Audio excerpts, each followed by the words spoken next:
All right, good evening, everybody. Mr. Mack here, back for chapter 20 of Restart. Now, there's only 30 chapters. We've only got 10 to go. And it's just getting, as books do, better and better. We're over that hump. We're over the top. The rising action is rising, and it's rising now, even as we sit here waiting. We finished chapter 19. Chapter 19 was Bear Bratsky, the gamma rat, the alpha, the beta, the gamma rats. It's what the three of them were called, Chase included. Chase, Aaron, and Bear before the accident by Shoshana and Joel. The three of them, in addition to others, just bullied everybody. And that was pre-accident. And since then, Chase has just proven to be just an exceptional young man. The subtitle on Restart, it says, lose your memory, find your life. I love that. Well, it makes sense. Chase did. Chase lost his memory, and he's finding his life. He's able to see the things that happen. He's able to see the things he caused. He's able to see the things he's done, and he has great remorse for that. That's the mark of a good person. We all make mistakes. We all make little mistakes. We all make big mistakes. But it depends on who you are, your character. You fix these things. I always strive to my students. Okay, you made a mistake. Great. Well, let's fix it. What can we do? Let's fix this. I stay with them. I'll walk with them. No matter what. And even though there's consequences that might have to be paid, make amends. Do what's right. Fix it. Good people have remorse. They feel bad. They feel sorry for things they've done. And if it's to or against another person, it can compound that and make it feel even worse to someone. Bear doesn't have anything. Bear has none of those qualities. Bear thinks everything that's happened to him is everyone else's fault. He's blaming Joel for him having to do community service. And I had said earlier, too, I'd had a glimmer of hope for Aaron, but the things he said in chapter 19, all that hope kind of just melted away. And I don't have hope for Aaron either. I never had hope for Bear. Bear lost me early on by just some of the dopey, meat-headed things that he did and said. Bear has no remorse whatsoever. He's the kind of a person who blames everyone around him, blames the world for his misfortunes. He has no clue that he's the one that caused them. Chase, lose your memory, find your life. Chase is finding it. It seems like when he fell, hit his head, was in that coma. When he woke up, it was like the alpha rat, the bully, the dark parts of him just melted away. He awoke to the person he was always meant to be. Being a bad person, you're not born that way. We've talked about that before on this. You learn how to be that. And that seemed to be stripped away from Chase, and he's now quite an awesome young man. And even though he's aware of what he's done, he's doing his best to make amends. He certainly made a heartfelt, getting my tongue wrapped around my teeth, heartfelt apology to Joel, if you recall. This is all about Brendan. I dig Brendan. Brendan's an awesome kid. If I was a Hiawassee middle schooler, I think I said this before too, I'd be friends with Brendan. Brendan's funny. He's animated. He's intelligent and creative. And he's very forgiving and compassionate. He's the first one to give Chase a second chance. And Chase hasn't let him down. And Brendan's not going to let Chase down either. Brendan Espinoza, one of those nights. Leaf Man wasn't the hit I was hoping for, even though it got a lot of YouTube views. For something to go viral, it has to reach a kind of critical mass where suddenly everybody's talking about it. Oh, poor Leaf Man, it just didn't have the legs for that. The bummer is, as great as it was, Leaf Man set me back big time with Kimberly. Remember, Brendan has a crush on Kimmy. Remember. She's still nice to me, but it might be that she feels sorry for me because she thinks I'm crazy. I'm coming to the conclusion that our senses of humor aren't very compatible. Compatible means when two things, if people are compatible, they get along. They have things in common, kind of, and they can do things together. They get along. Things are compatible. They work together. That doesn't mean we aren't compatible. Just our senses of humors may not be. Just that we probably won't like the same books or the same TV shows or movies, stuff like that. And that's okay too. You have friends who don't like the same things you do, or you don't like the same things they do, and that's okay. That doesn't mean you can't be friends, you know. Besides, she's totally moon-faced over Chase, so compatibility isn't really an issue right now. The fact that she barely even notices me, that's an issue. Anyway, I've got an idea for a new video, and this one's going to knock her socks off. It doesn't depend on so much on humor as creativity and special effects. It's called One Man Band. That's the title. Picture this. The Hiawassee Music Room. The camera films me pretending to play every instrument in the orchestra in front of a green screen. So he'll be pretending to play the trumpet, pretending to play the saxophone, pretending to do the drums, and on and on and on. Then I use the video editing program to superimpose those images onto the various seats on the band risers until I've got a whole orchestra and they're all me.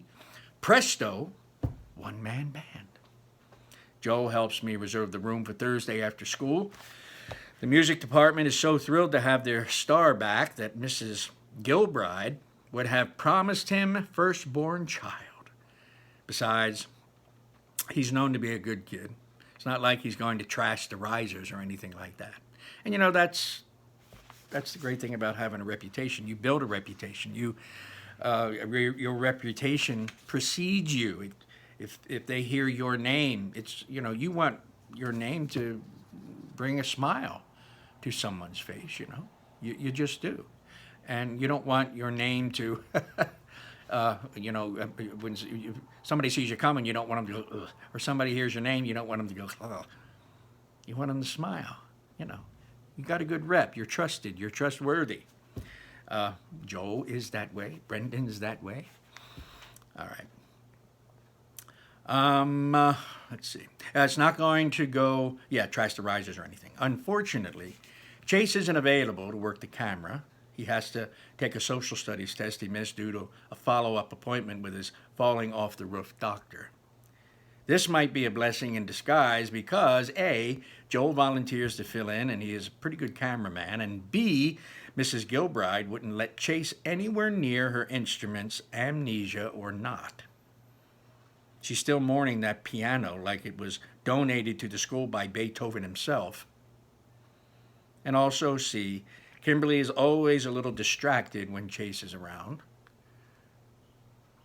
Maybe that's why she didn't get the humor in Leaf Man. Now, with Chase away writing that test, she'll be able to concentrate on me. I want to rent a tuxedo, since those orchestra guys really put on the Ritz. My mom won't spring for it, of course, though. So I do the best I can. I take the light gray suit I wore to the kids' bar mitzvah and paint it with shoe polish. My white shirt has a bit of a stripe in it, but I'm pretty sure it won't show up on camera. There'll be a lot of me, but luckily, we'll all be pretty small. I borrow a bow tie from my dad to make the whole ensemble look more tux-like. And when I come out of the bathroom all dressed up on Thursday, Kimberly wrinkles her nose. A very cute look for her, by the way. Dude, you stink. What did you do? Take a bath in magic marker? Whew. It's shoe polish, I explain. It's not me, it's my clothes. I had to improvise the formal wear. Why can't you wear normal clothes? Because an orchestra dresses fancy. But you're not in an orchestra. Well, if she doesn't pay any attention to me, it shouldn't come as a surprise that she doesn't read my texts either. On the way to the music room, I get her up to speed on the one-man band concept.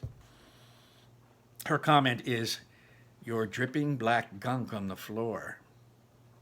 Really? Uh-oh. There's a trail of shoe polish splatters all the way down the hallway. Well, it's too late to worry about that now. Once the video's in the can, I'll do my best to clean up after myself. I think rubbing alcohol works good on that stuff, or maybe nail polish remover or something. Joel's waiting for us inside the music room. He's already put up the videos club's green screen and set out all the instruments we're going to need. And you guys probably know what a green screen is. You know, that's how they do special effects on TV and in videos. You do something up against a green screen, and whatever's green or whatever disappears, and you can use a software to plug stuff in, you know, like a background or something. The flip cam is mounted atop a tripod. Another reason why we don't need Chase's steady hand today. Joel's got some extra lights plugged in and with spaghetti power cords, and we're ready to roll. For music, I've chosen a full orchestra version of "For He's a Jolly Good Fellow," performed furiously in triple time. I'll add that in during the editing stage, but I play it on my phone during filming, so I'll have the timing right while I'm doing my thing with the instruments. It's not such a big deal with the small stuff: trumpet, clarinet, sax, flute, piccolo, but for a violin and the string family, it's very important that my bow should be moving in the right tempo. That goes double for the trombone and the kettle drums, and especially the cymbals. If I go crash, then there'd better be a real crash. "I know this song," Kimberly comments after the music has been playing in an endless loop for at least 20 minutes of shooting. "How come you picked such a lousy song?" You know, I'm sure Kimberly must be perhaps a nice girl, but she doesn't seem to have, one, a sense of humor, and two, she really isn't that nice. She just isn't. If you remember, she kind of hung out with the jocks, and I say that with a negative denotation there. Jocks aren't all bad people, but in a cliquey kind of a way, a stereotype. They are. They can be meatheads, and they can be larger than life, and she certainly isn't a video club kind of a person, but because we know she's only there for Chase anyway. "Why'd you pick such a lousy song?" she says. We're in the home stretch: bassoon, French horn, and tuba. The tuba's the last, and I stare at it. Whew. It's the marching band kind where you climb into the middle of it and it's all around you like a python.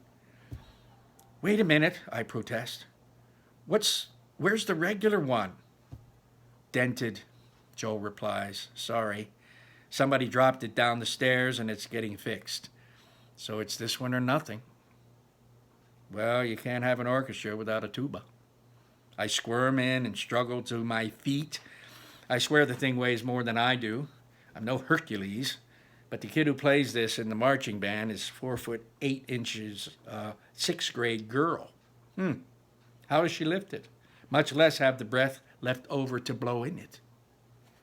Kimberly is regarding me a little dubiously, so I give her my most confident look and announce, "Piece of cake." Whew.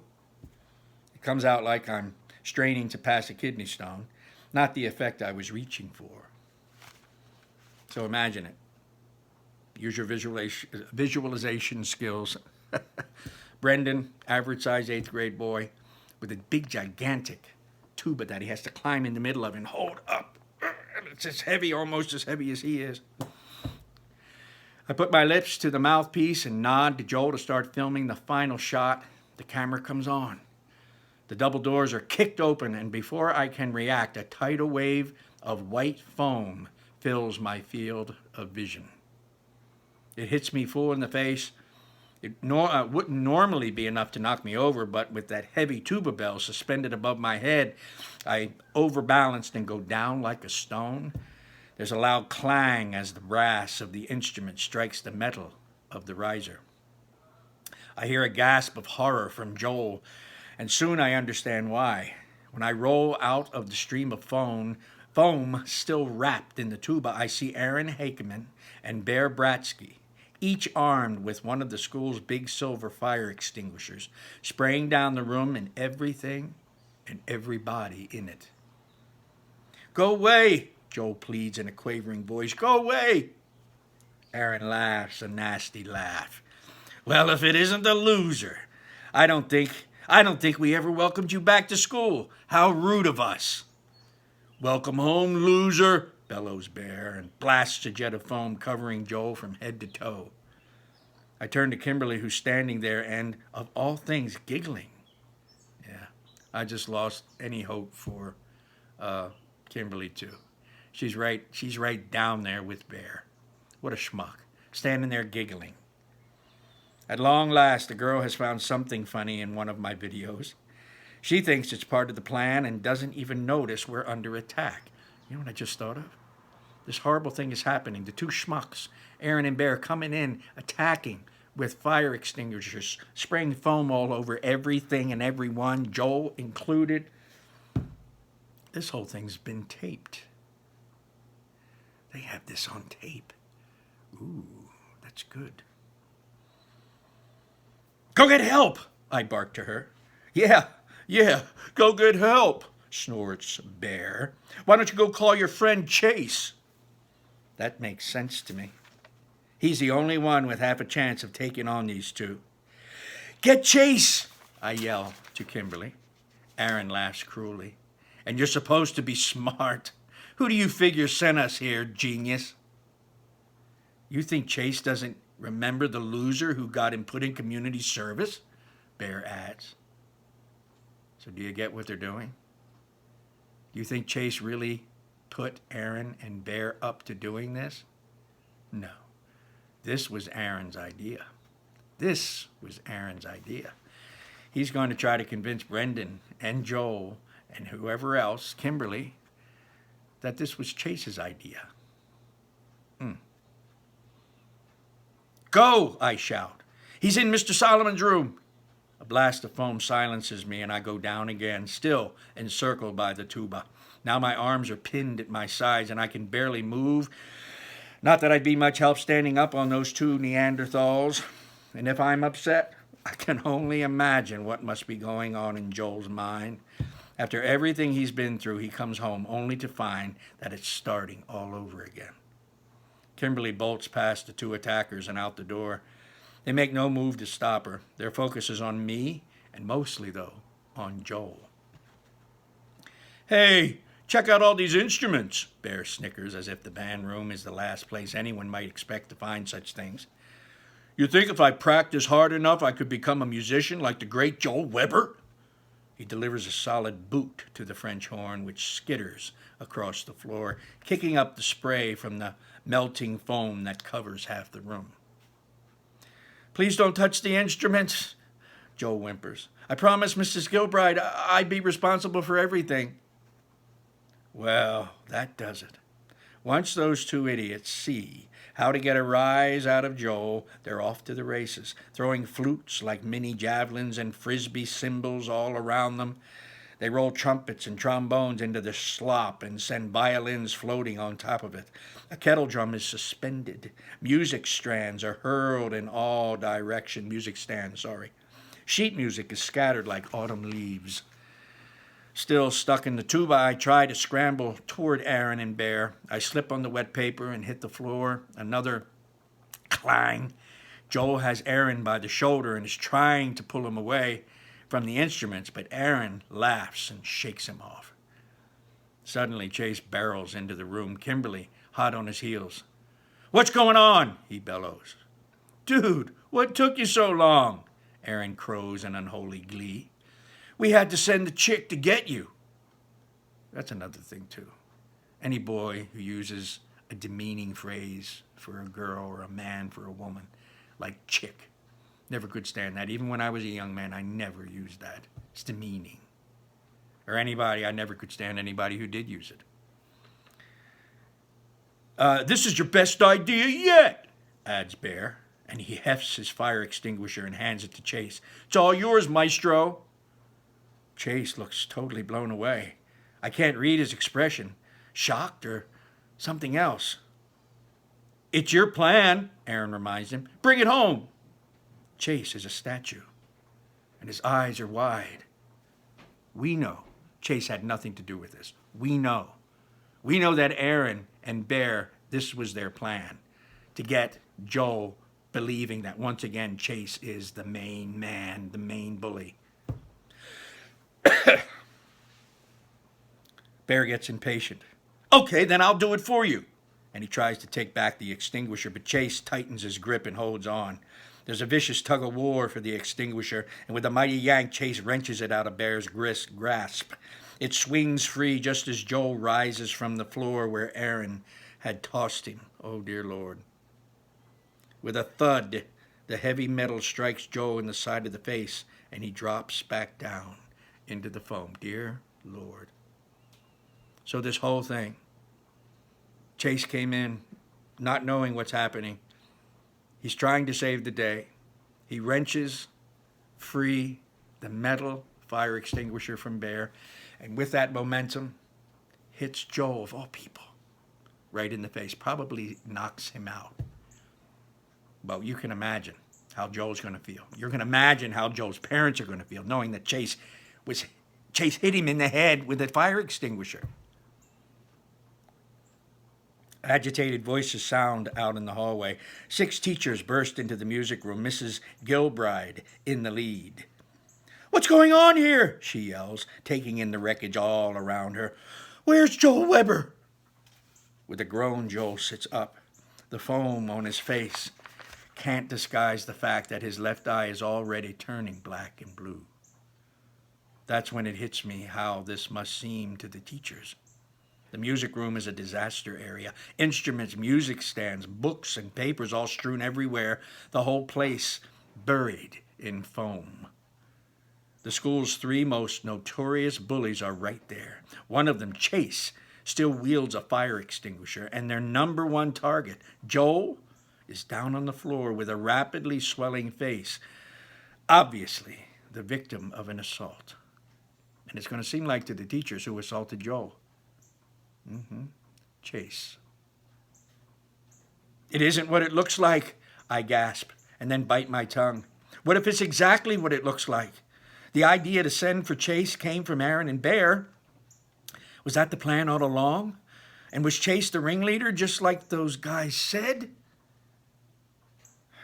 The teachers don't pay any attention to me. Their job is diffusing the crisis. Mrs. Gilbride rushes Joel to see the nurse, and the other staff members march Aaron and Bear and Chase off to the principal's office. Kimberly follows. Even now, her only concern is Chase. As quickly as that, I'm all alone, still strapped in the marching band's tuba. With a heavy sigh, I struggle up and try to shake myself out of the brass tentacles of this thing. It moves maybe an inch. I'm going to be here all night. As I continue to wriggle and squirm, dripping gray, frothy shoe polish into the foam, I reflect that the worst part of this isn't being stuck in a tuba. It isn't that one-man band is never going to happen. It's the sad fact that Kimberly could leave me in such a terrible state just because Chase was in trouble. And as soon as I think that, I realize that the real worm around here has to be me. Wormier even than Aaron and Bear. I care more about my love life than the fact that my friend Chase might not be my friend at all. It isn't true. It isn't true, I scold myself. Chase used to be like that, but no, he's not that way anymore, I keep telling myself. Then there's the evidence of my own eyes and ears, the trashed band room, another attack on poor Joel. Chase, right alongside his old wrecking crew, delivering the final blow. I sit down on the edge of the riser and hang my head, too depressed to wriggle any longer. The sound of wet sneakers squishing in the slop jolts me out of my melancholy. I look up to see Kimberly standing over me. She says, "Oh, I thought you might need some help getting out of that thing." Suddenly my heart soars. Hope. Well, that's the end of chapter 20. Maybe my hope is restored with Kimberly. Maybe she just keeps making mistakes. Maybe she just doesn't have a sense of humor, or maybe she just doesn't have a sense of humor like me, like Brendan. I think Brendan reminds me of me. I think I can identify with Brendan. So anyway, I have a little bit of hope. My hope is restored for Kimberly. But you know, this is a devastating blow for Chase. Chase has been working hard to try to become the person trying to become the Chase who he is now. Aaron and Bear's idea was a pretty good one, and it seemed to work. It even started to chip away a little bit at Brendan's faith in his new friend, where even Brendan was thinking, was Chase the ringleader for this? Did he plan all of this? Joe is definitely hurt, knocked in the head by a metal fire extinguisher. His parents are going to probably scream bloody murder. They're probably going to want to get the police involved. They're probably going to want to do a lot. Can't blame them. Chase, with his reputation, his past won't help him. You know, this is the kind of thing that Chase used to do. However, his present may help him. Although the only thing Chase did was hit Joe with a fire extinguisher. But that was the plan. That was Bear's plan. That was Aaron's plan. That wasn't Bear. Bear doesn't have the brains to think of a plan. So I'm very anxious to see, gosh, what's going to happen now. I'm worried. We're back to Chase for chapter 21. Great. That had me on the edge of my seat. Great suspense. Take care. Stay safe. Stay home. Stay with your parents. Keep your hands away from your eyes, nose, and face. Have yourself a great night, and I will be back with chapter 21. Take care of yourselves. Bye-bye.